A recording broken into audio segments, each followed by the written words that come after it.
अस्सलाम वालेकुम नाज़रीन NA 240 कराची इलेक्शन में TLP की क़यादत पर हमला किया गया है और हाफिज़ साद हुसैन रिजवी साहब की गाड़ी पर फायरिंग की गई है। हाफिज़ साद हुसैन रिजवी अल्लाह का शुक्र है कि सेफ़ हैं, लेकिन बहुत सारे कारकुन आप देख सकते हैं कि ज़ख्मी हैं।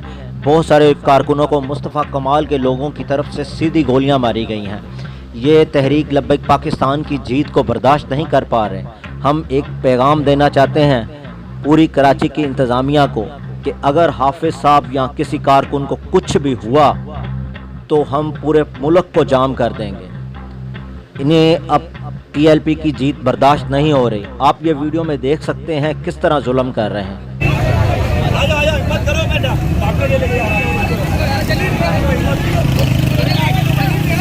लब्बैक या रसूल अल्लाह, लब्बैक।